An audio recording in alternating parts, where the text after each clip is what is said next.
Toad the brake van was feeling sad. Everywhere he looked, he could see engines and coaches moving steadily forwards.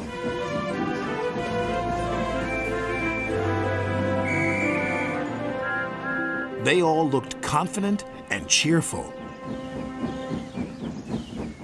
One day, he decided to talk to Oliver, the Great Western Engine.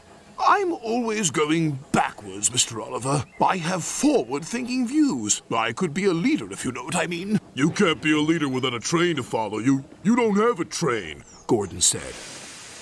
Toad felt sadder still. Oliver wanted to help. You're a very useful brake van, Toad. You help me brake, and you keep my freight cars in order when we go down hills. I know, Mr. Oliver, but it would be so exciting to go forwards for a change instead of always seeing things sliding away from me. The freight cars were cross with Toad. Who's he to start complaining? He's lucky to be able to look after us. Let's teach him a lesson.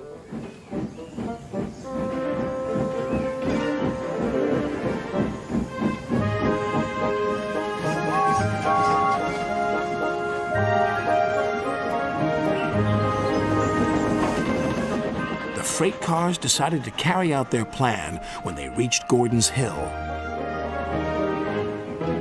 When they were nearly at the top, they played their tricks. Ready, steady, go!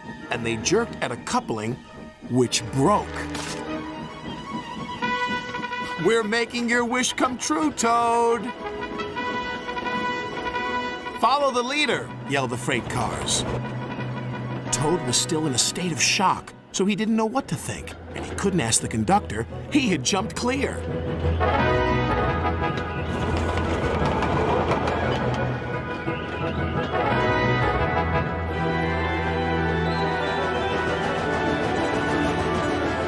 Faster, faster, as fast as you want, screamed the freight cars.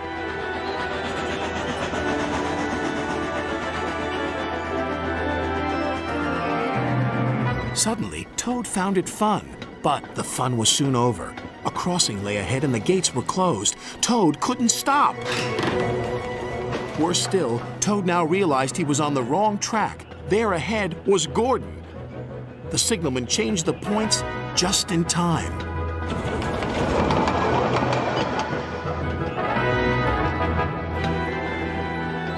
On, faster, cried the freight cars.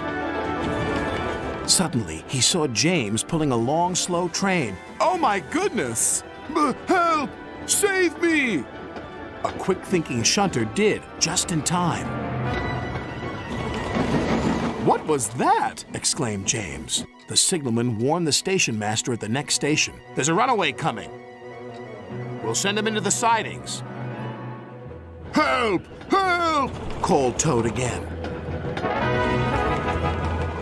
Toad saw some buffers. Those'll stop me! But the points to the buffers weren't set. No! I'm back on the main line!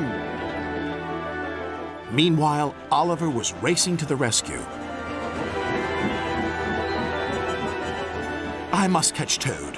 I must! Toad sped past Henry. More danger lay ahead. Men were working on a bridge, but they had been warned about the runaway Toad and his freight cars. They diverted him onto old sidings, straight into a muddy pool.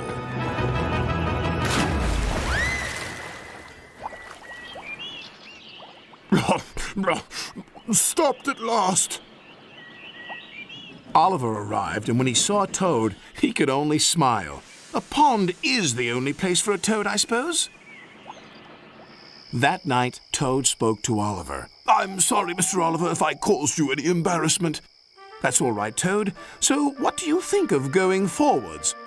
It was fun, decided Toad, but from now on I'll be happy to look forward to the future, busy going backwards, so to speak.